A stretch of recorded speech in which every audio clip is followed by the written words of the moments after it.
Well, good morning everybody, or perhaps I should say good evening, looking out at the view here. This is Lee, your virtual airline pilot, back with you again, looking at another scenery review.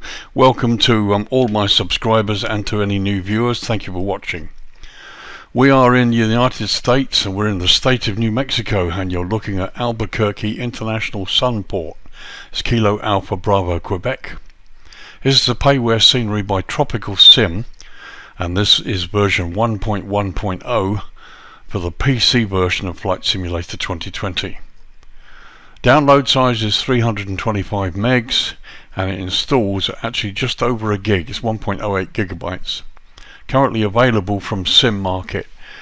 The price is €22.20, which equates to roughly $22.57 US, or £18.68 UK. US and UK prices are estimates, and they include VAT and tax, which of course may vary depending on which country you make your purchase in at the time. It's 7:30 in the early evening here.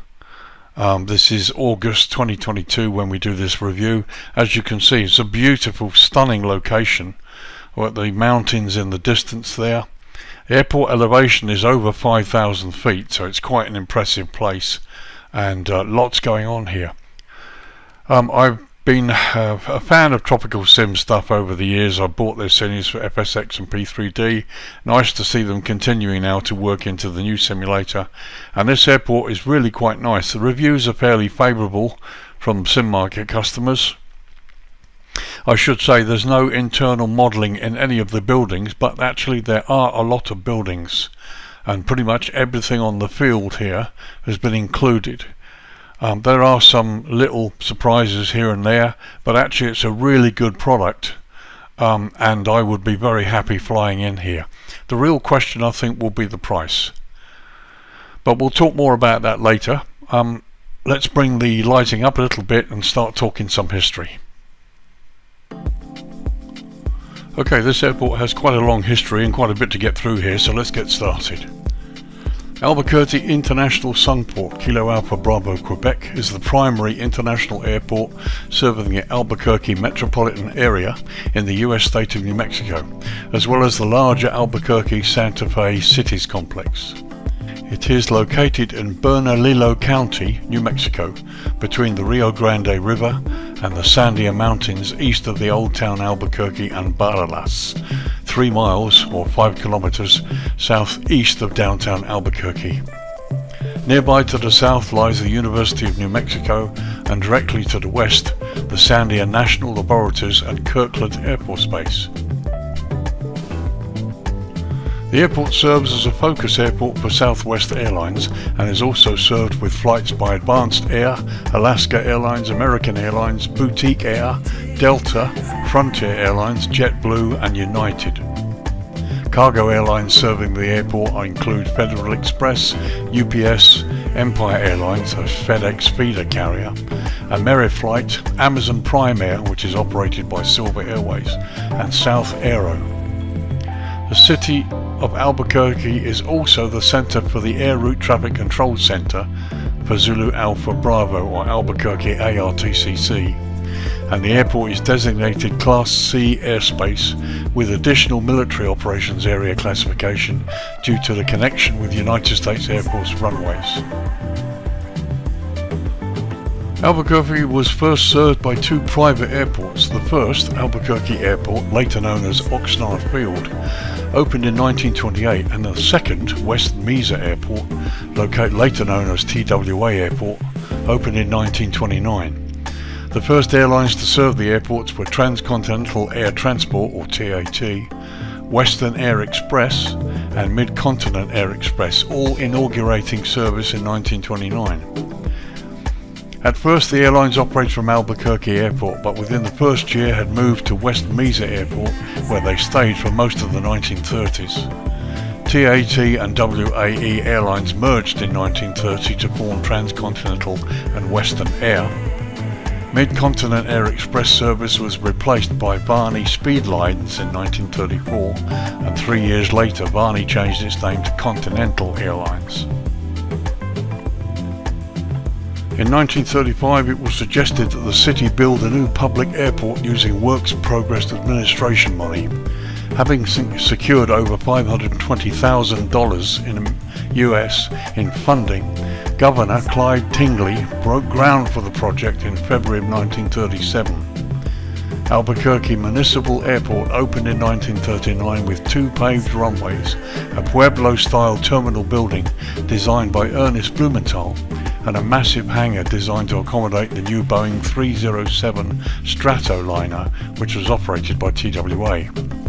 TWA became Trans World Airlines in 1946. Some 2 years after the airport opened, Albuquerque Army Air Base was constructed to the east. This facility later became Kirkland Air Force Base and still shares the runways and other facilities with the commercial operations of the airport today. Monarch Airlines, no relation to the now defunct UK leisure airline, came to Albuquerque in 1947, then merged with other carriers to become Frontier Airlines in 1950. TWA, the largest of the carriers serving Albuquerque, introduced the first jet service in 1961 using the Boeing 707. The airport was renamed Albuquerque Sunport in April of 1963. So the present terminal was designed by William E. Burke Jr., an architect originally from Southern California but later a resident of Santa Fe. The terminal was built just east of the original terminal and opened in November 1965. At first the terminal had 8 gates, 4 at the main building, another 4 at the small satellite building to the south connected by a tunnel. None of the gates had jet bridges. The airport gained international status in 1971.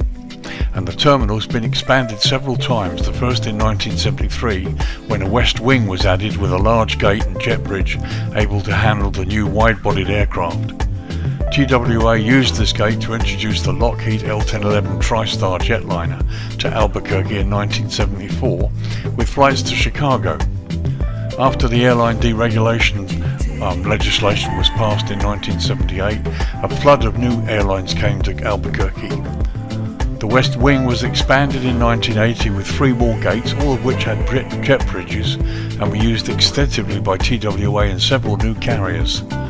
Southwest Airlines, which started service in 1980, quickly grew to become the largest carrier serving the airport.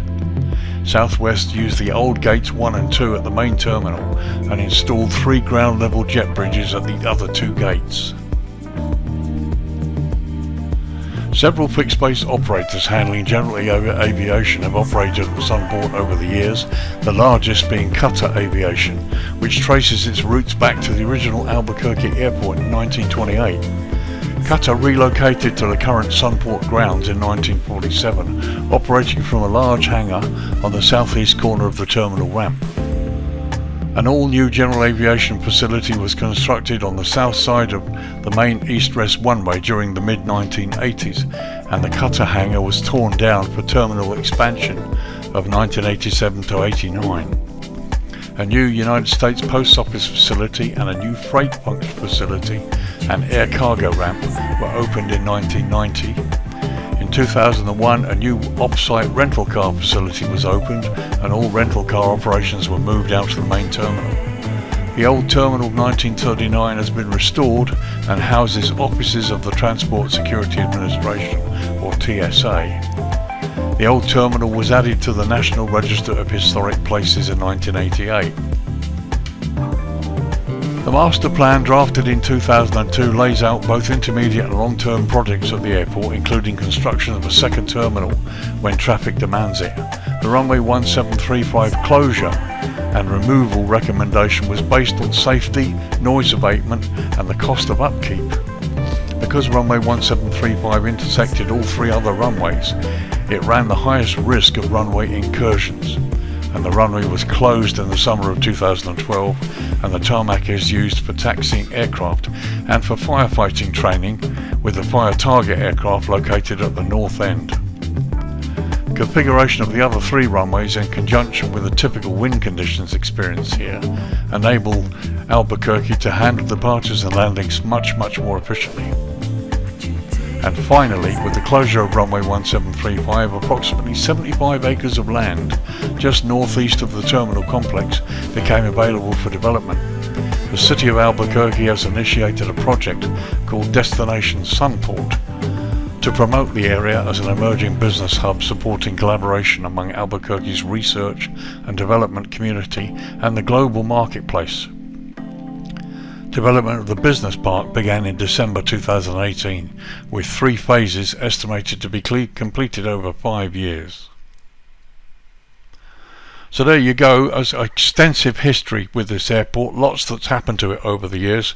Hope that didn't bore you. If it did, you can at least move on to it. I'm starting to put timestamps in my videos now, because some people really enjoy the history and others don't. But anyway, thanks for listening. Let's get down to the runways now and have a look and see how the runways are and how they match the charts. Okay, so let's discuss runways. I'll drop the lighting a little bit lower so we can see the lighting on the runway a little bit better. As of 2022, Albuquerque Sunport operates 3 runways. The longest of the 3 runways, all made from concrete, is runway 0826, and we're looking down 08 at the moment. And this runway measures 13,793 feet, or 4,204 meters. Following closely behind is runway 0321, measuring 10,000 feet, or 3,048 meters. And lastly, runway 1230 comes in at 6,000 feet, or 1,829 meters. And the airport lies at a very high elevation of 5,355 feet, or 1,632 meters. So we're pretty high up in the mountains here. So let's start with runway 08, which features a standard instrument landing system as well as medium intensity approach lighting system with runway alignment indicator lights, or MASLR, and you can see the approach lighting there. They also have visual approach slope indicators. This runway also has RMP and VR approach options available, and you can see here on the left side we've got vase eyes instead of PAPIs. PAPIs have 4 lights, vase eyes have 2. So runway 26, and here we are looking down the throat of runway 26, features runway end identifier lighting system and precision approach path indicators on the runway left side. And this runway has RNAV approach options available. And here you can see no approach lighting, runway end identifier lights, and you've got PAPIs as opposed to vase eyes on the left side. Main feature of this runway, as you can see, they have centerline lighting all the way down, which is really helpful. So runway 03, and we're looking down the throat of runway 03 now, just like runway 8, features a standard instrument landing system as well as medium intensity approach lighting system with runway alignment indicator lights, or MASLR. And again you have visual approach slope indicators. This runway also has an RMP approach option available should it be required. Now as we can see here, this is all correct except that they put PAPIs here instead of vase eyes. So that's the only thing that differs from the charts. The charts I've got are Jefferson charts from Navicraft, and they're dated July 2022, so they're in date pretty much. So this is the only small mistake. Nothing really to write home about, I'm not going to nitpick, but in terms of navigation aids, this is the only mistake. There should be vase eyes there instead of PAPIs. So looking at the other end, runway 21, and we're looking at it now, just like runway 26, features runway end identifier lighting system and precision approach path indicators on the runway left side. And as you can see, this is correct. They're the end identifier lights, and there are the PAPIs. Also, this runway also has an RNAV approach option available should you need it. Now, as you can see, there's the third runway, runway 1230. Currently I can find no details on the approach aids of this runway that are listed on any chart. However, here in the simulator, runway 12 has runway end identifier lights. Runway 30 also has identifier lights and also has a PAPI on the left side. Finally, this airport is equipped with low-level wind shear alert system, or LLWAS, and there's very high mountainous terrain to the east of the field, which you've seen. I'll show you very quickly runway 30. So there's runway 30. There you can see the PAPI to the left and the identifier lights at the beginning of the runway there. And finally there, looking at runway 12, you can see the runway has end identifier lights and is actually marked, but there's no real approach aids. There's no PAPIs or BASIs, and again, as I've said, there are no details listed for this runway, although obviously if you were coming in from the southeast you could make a visual approach into runway 30 should it be necessary. So there you go, that about does it for runways. This is a massive airport, as you can see. Lots have gone onto it with a lot of big history. Let's change the lighting again in the simulation here, and let's get down onto the ramp, have a look at the central area, and above all let's just test the animated jetways to see whether they work okay. Okay, so here we are on the ramp at Alpha 7 on the main terminal, and we're here to test the jetways which are animated. So let's start by getting the jetway moving and see how it goes. So there it goes, it moves okay. Let's just see that it makes sure it misses the tug.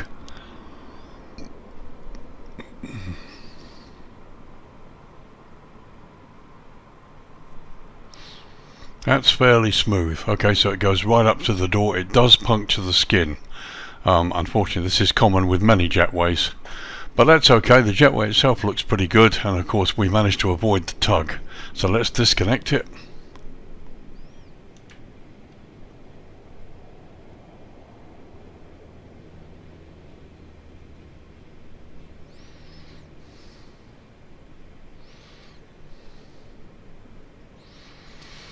And that works quite normally. It returns to its original position, and as you can see, the jetway actually itself is quite nicely modelled. And while we're here, I mean, here's a good example of this Pueblo style construction that's used on the main terminal building. It looks very, very Arizona-ish, or in this case New Mexico-ish. Apologies for that, but that's what struck me when I first saw it. And one more thing before we leave this, Asobo, Microsoft, please, if you're watching this, let's get these tugs in the right position. They should be in front, rather than sitting there at an angle. In many sceneries, when the jetways move, they go straight through the tug, and it's so unrealistic. So before we go any further, I just want to show you a couple of quick shots of what the airport looks like in general from a lower level. And this is the middle of the day. And as you can see, the sun is well up and the airport looks pretty parched. It's not bad at all, however. Look, you've got the appropriate stains and everything here that should be here. The building looks really nice. It's properly modelled. As I said, no internal development, but the building itself is properly modelled on the outside, as is the Landside area, car parks. We've got photo scenery that's been used here for the car park area, but it works. It's not bad at all. There's the Sheraton Hotel. And we'll also look at the post office building and various other bits and pieces when we tour the airport. So here we are looking towards the south. Down here you've got the air cargo apron. I'm really sorry to say that we've got vehicles crossing runways here or going down taxiways and approaching runways. That's a real pity. We've got this coach going all the way down here. Clearly it's going to cross a runway. I don't know if it goes down a runway. There's a small car that's crossed the runway there too. So here we are looking towards the east. Now this is runway excuse me, this is runway 0826. Here's the military apron, and down here you've also got a laser research facility that we'll have a look at on the tour. Here's the control tower, nicely modelled. Again, none of these buildings have internal development, but as you can see, there are lots of buildings correctly placed as per the real world, which really makes this scenery really quite nice. This is the general aviation apron pretty much in front of us. And there's also what they call base ops, which is just a little bit further down here. There we are looking towards the city. As you can see, they've added quite a bit of few bits and pieces around here to make this airport stand out. As a product, it's really nice, even though they've not done any internal development, and there are a few things missing that I would have expected to see. The whole thing looks pretty good generally. So now you've seen that, what I want to do is lower the light a little bit, because this place really does come to light in the low light. And what we're going to do is we're going to go down towards the runway 26 threshold and start a tour around the airport, so you can have a look at what buildings and what sits here and exactly what is part of the scenery. Okay, so we're starting from the very west end of the airport here, up at a little bit of a higher level, just beyond the area where they've done some work. I wanted you to see what this really looks like. I think it's a stunning location. It's a typical desert airport, and as you can see, lots of things have been modelled out here. Here we're coming up to the terminal complex.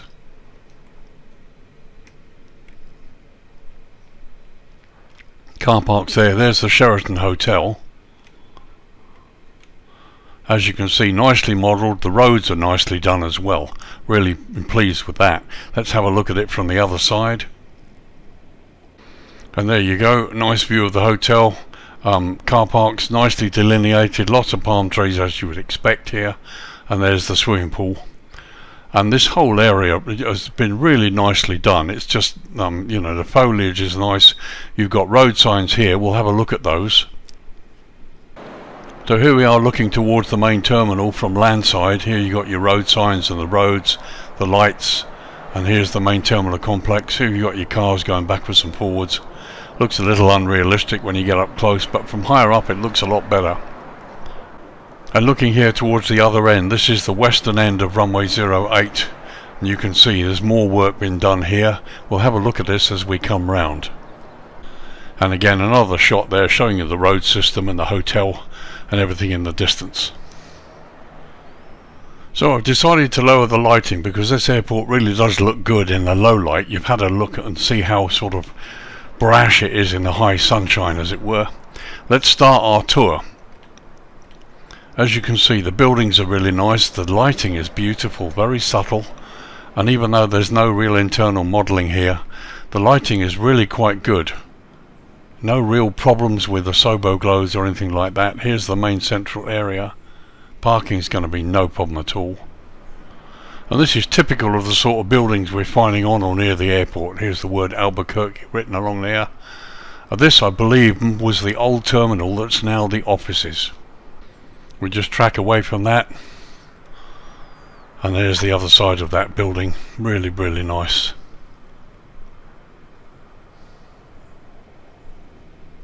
So before we continue eastwards, let's track along the multi-storey car park there. You can see it's really nicely done.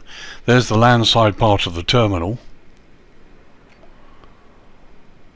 Okay, again, photo scenery is being used, but here the terminal looks really nice. The lighting looks good and gives a nice effect on the building. Let's just track across the ramp here.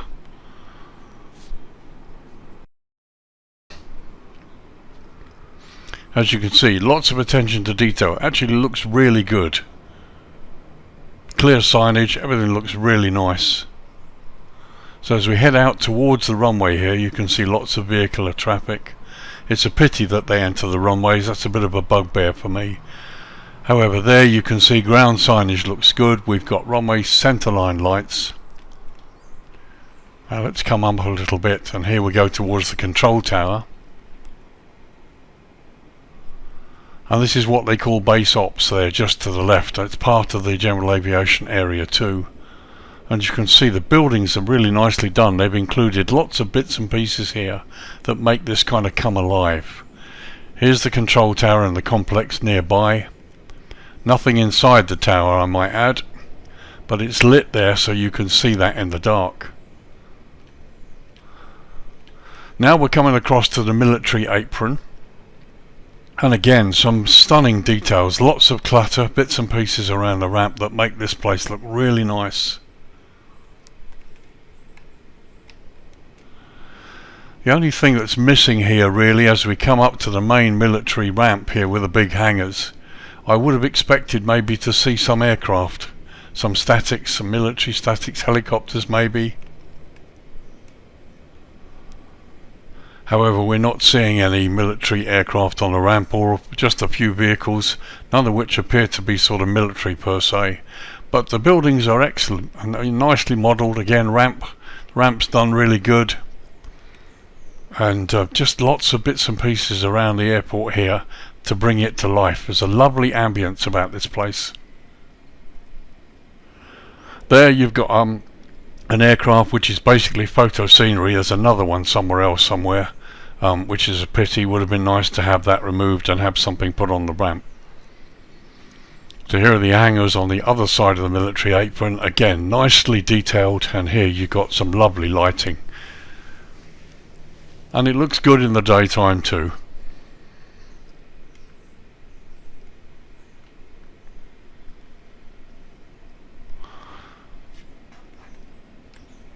So we continue the tour, and again you can see lots of buildings and bits and pieces here, and the odd bit of clutter around that really kind of bring this to life.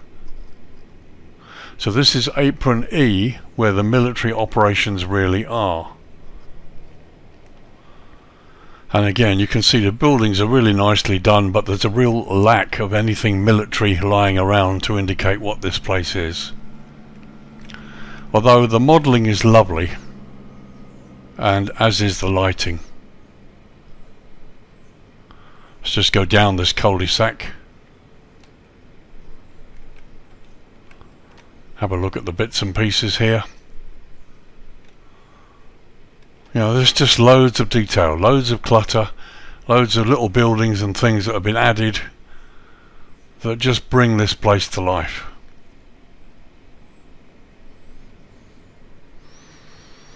Lots of little Asobo globes around, but I'm ignoring them really, because this place has just got such a certain amount of life to it that it doesn't matter. The lighting is excellent, and I think this time of the evening really shows off this scenery. I mean, just look at the modelling, and even the windows and that, they have that little subtle thing that shows you that there's something going on. Coming across to the fuel farm here,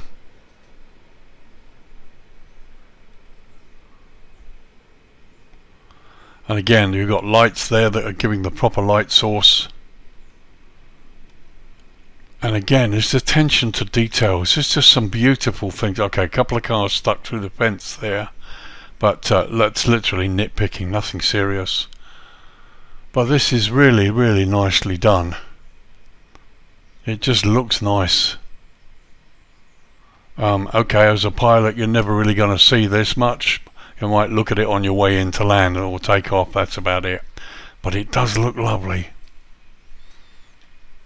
This really does add to the ambience of the place and just makes it come alive. And as you can see, plenty of blue airfield edge lights, takes it with green centerline lighting for the taxiways. The ground signage is quite good. Let's get down and have a look.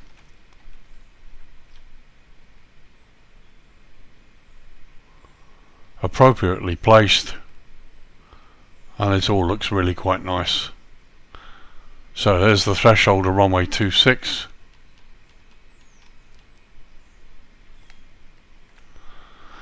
So we've got this little research facility out here on the eastern side, right up by the threshold of runway 26 here, which again is nicely modelled. Okay, again no internal development, but they've done the job on the outside, and in fact they've done that sort of job on all of these places, and that's what really does it for me.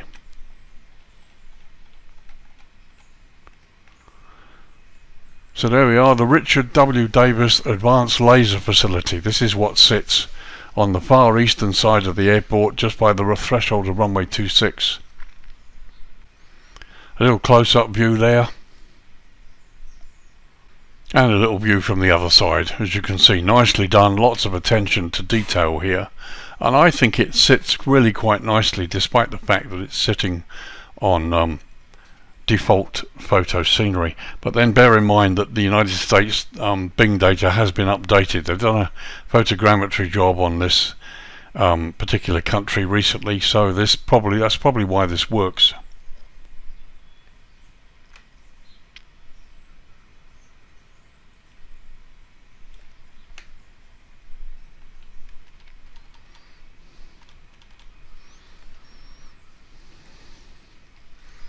So now we'll continue westward. We're on the eastern side, on the southern side of runway 0826, and you can see various buildings there on the left.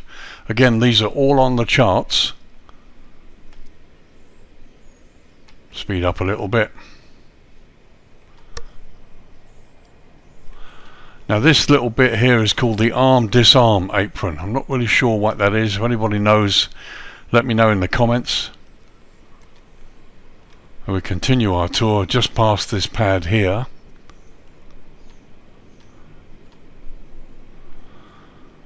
Now here's the fire station here.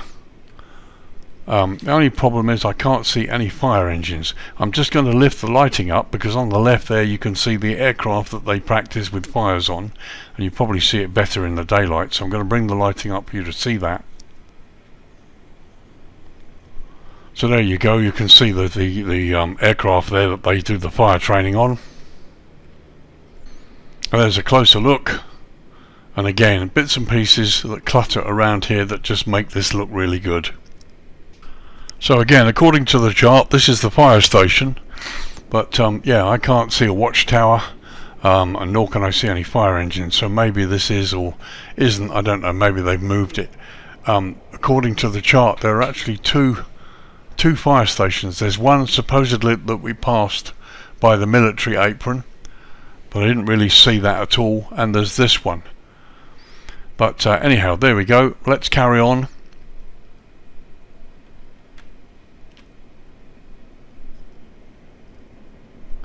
So now we're coming up to the threshold on the left there of runway 30, which would appear there's windsock as well. It would appear that runway 12 is the only one that probably isn't used.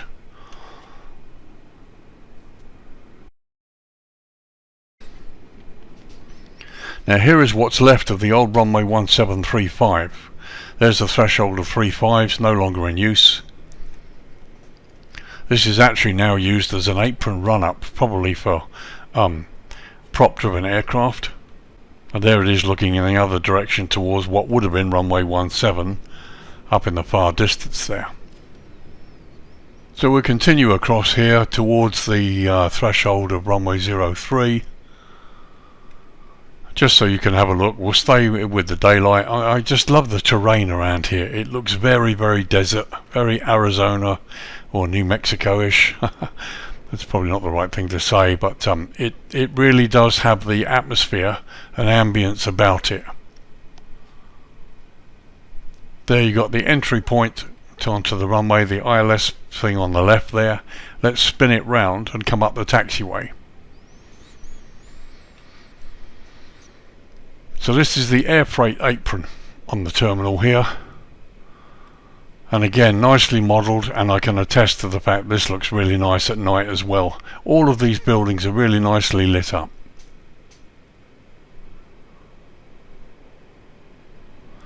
So there's FedEx,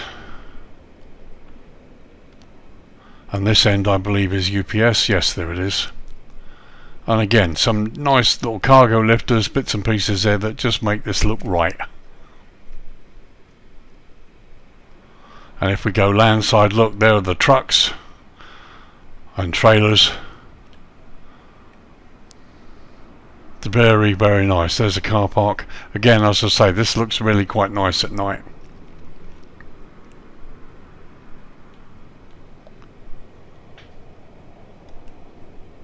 There's a fuel farm on the left. I mean, this just looks so nice. It's just very, very nice indeed. The fencing is excellent, and the way the buildings are portrayed and constructed, it's just lovely. It's a really nice scenery all in all. It does look so much better in the low light Obviously in the daylight you get the very high sun and the brashness of the parched earth all over the airport. Even the runways are sometimes hard to distinguish. It's a bit like Miami, but oh, it does look good.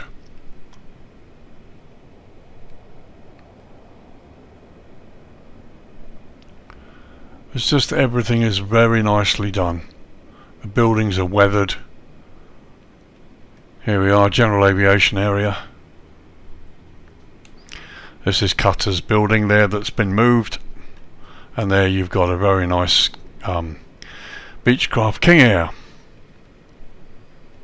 Okay, we'll come across and have a look at these buildings and bits and pieces behind them. So Eclipse Aerospace to the right there, and a lovely detailed hangar complete with a Cessna down there to the right. It's really beautifully modelled. And we just go over the top to Landside, and here you've got more car parks and more buildings, and just lovely modelling wherever you look. Okay, some of this is default. There we are looking at the buildings from Landside. It's just the modelling is really lovely. No complaints at all.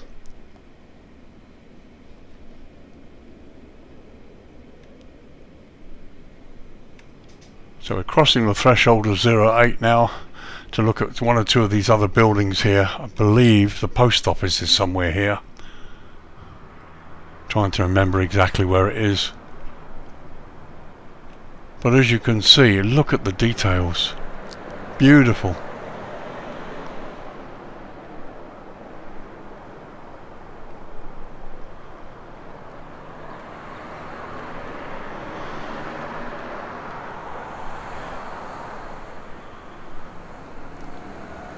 So there we are, this is the post office building. As you can see, it's got the US Postal Service logo on the outside there.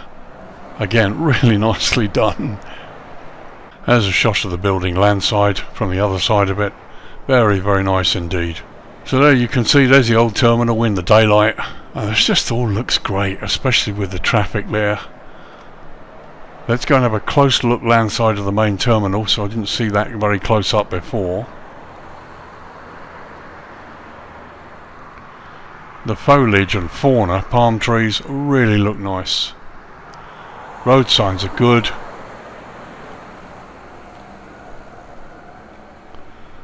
And here you can see as we travel up the road here, the roads have been properly marked. Lots of cars and bits and pieces there parked out the side, buses. And if we stop for a second, you can see each of the areas are marked according to the airline. You've got American, Continental, Frontier, US Airways and so on. Let's continue.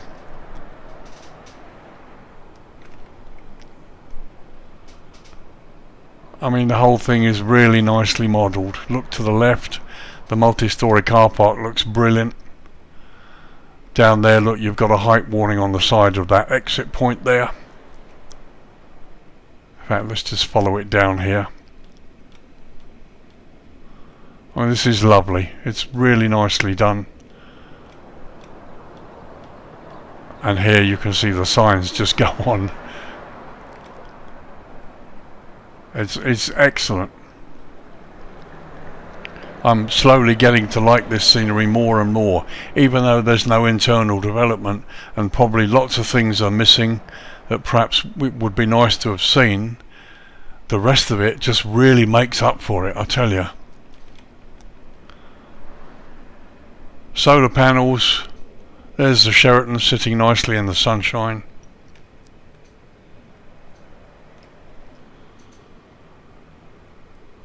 And a nice little pass over the Landside part of the terminal there, showing you the car parks. It's very, very nice.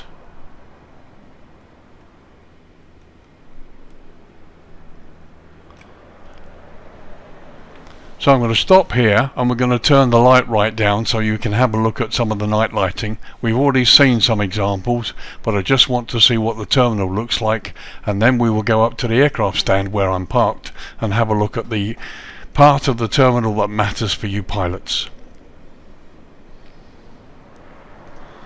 Okay, it's just after 8 PM local time, and as you can see the sun's pretty much gone right down, and there's really nice lighting on the bits and pieces around this terminal.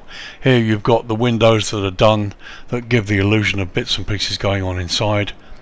The ramp lighting is really bright. I don't really know how it's going to be. Obviously I'll have to fly in here and see whether it affects me as a pilot taxiing in, because it does look seriously overly bright. It's not as subtle as in some sceneries, but I mean, looking at it from this vantage point, it works and it does look nice. And again here the lighting provided excellent lighting down the road. You've got these lovely cars, even the signs are lit. This is very impressive. But there we are looking across the Landside multi-storey car park. It all looks great, I tell you. If you come down low a little bit there, you can see some more cars at the entry and exit barriers. And there's the Sheraton Hotel and the car park in all its glory. Looks very nice indeed.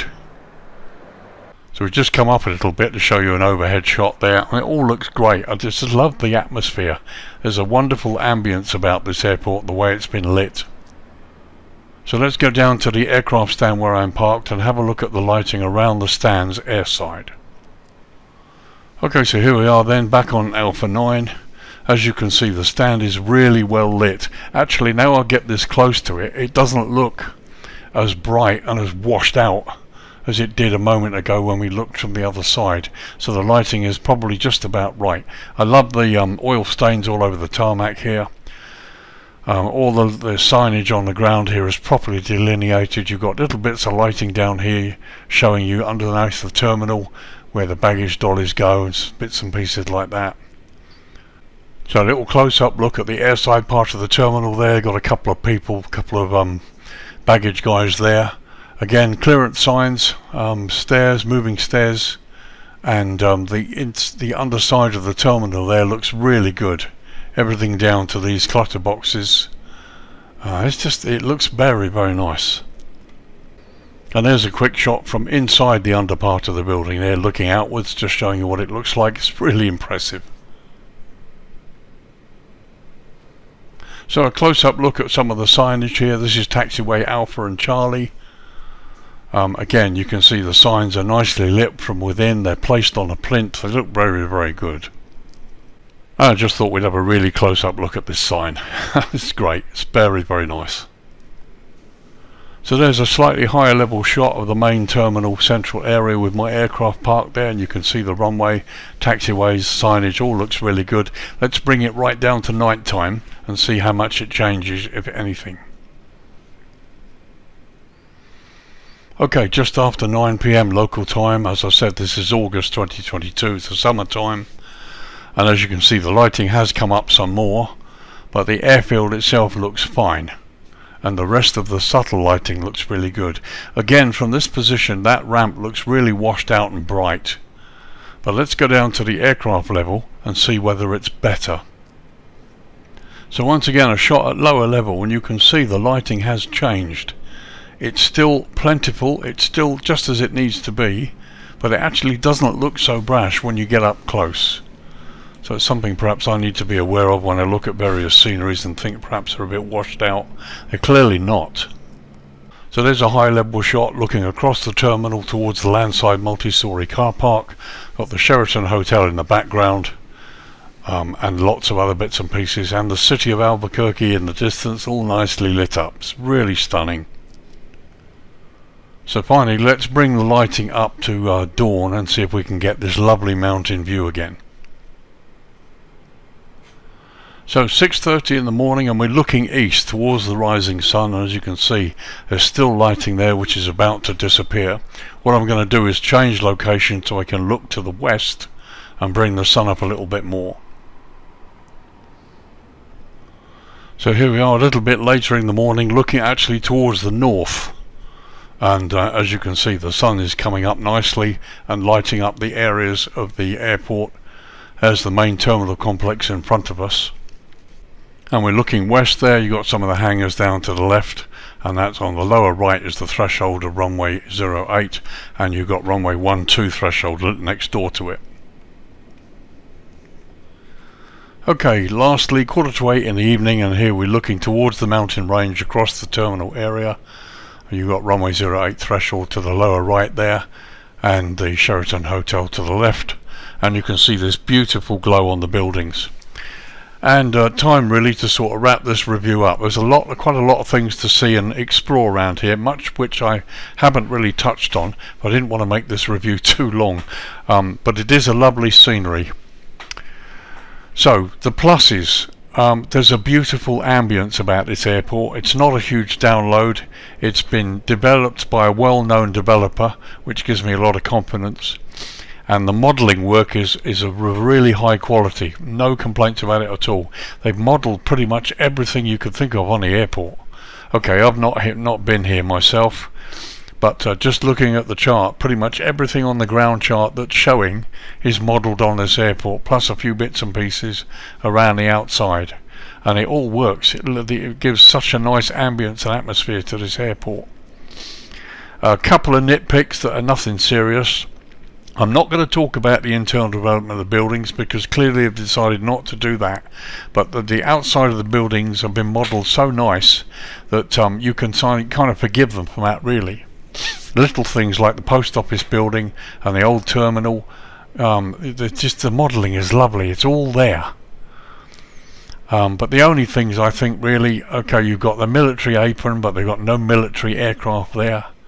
And you've got one of the runways that has got a PAPI instead of a vase-eye, so that doesn't quite work with the charts. You might have some terrain issues when you look towards the other side. Oh, there we go, the lights have just come up. So if I turn towards the other side here, there is actually a dip here. As you can see, the terrain dips along here. I don't know if this is the way it should be. Obviously this is the western end of the airport, and the terrain goes right down, so either this is not terraformed or this is the way it is in the real life. Again, maybe anybody who knows the airport, lives nearby, perhaps could comment and let me know. And another view there looking towards runway 0321. It's a very nice scenery. Okay, my conclusions. What do I think? Do I think it's worth the 22 euros it's being asked of? Yeah, probably just about. Okay, you could argue that it's a little on the expensive side considering they haven't developed inside any of the buildings. But you've only got to look at the work that's gone into this, the amount of modelling, the amount of buildings and bits and pieces that have been added to this airport. It's a huge improvement over the default. There is a freeware scenery for this airport being developed by a developer that looks really, really quite nice. But this airport at the moment blows it away. Not casting any aspersions on the freeware developer. It's going to be great for people who don't want to spend the money yet want to get Albuquerque in all its glory. I'm sure he's going to do a wonderful job. Payware scenery though, for me the modelling is what takes this up, is what gives it a real good kick. All of the buildings, the attention to the detail, and particularly the lighting and the way this looks at certain times of the day as the light goes down. It's fantastic. I'm really, really impressed with it. It's a real top score from Tropicalsim, and I've got no hesitation in recommending it. Lots for you to explore that I haven't really touched on, but go ahead and get your favourite jet and come here at sunset and see what you think. It's stunning. So there we go, Albuquerque International Sunport, Kilo Alpha Bravo Quebec, with a payware scenery by Tropicalsim. This is version 1.1.0 for the PC version of Flight Simulator 2020. Download is 325 megs and it installs at just over a gig. It's available now from Sim Market. It's been out actually for a little while now. Priced at €22.20, which equates to $22.57 US, or £18.68 UK. US and UK prices are estimates, and they do include VAT and tax, which of course will vary depending on what country you're in. I can't recommend this highly enough. It's a lovely scenery, really, really nice. The only downside for me is I attempted to contact Tropicalsim, particularly over like 10 days ago, to see if I could get a copy of this, and they haven't responded. So I'm not crazy about their attention to email or support, hoping that other customers will have better luck than I did if they have a problem with this. but that's the only real downside that I've got about this developer, is they don't really seem to be terribly into support. That may change because they've got a forum, I believe, and I haven't been able to get into that forum yet. But anyway, hope you guys have better luck with that. But I think I think the price is nice. I think the workmanship is wonderful, and I've got no hesitation in recommending it. So this is Lee, your virtual airline pilot. We're wrapping up number 2 review this week.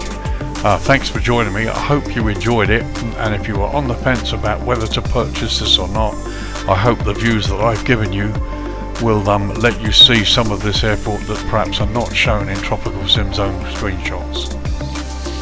But I can happily recommend it. I like it. I bought it. I paid for it, just a disclaimer, because I couldn't get through to Tropicalsim, so I went and bought it. And I've actually got no dispersions at all about having bought it. I will use this scenery. It's wonderful.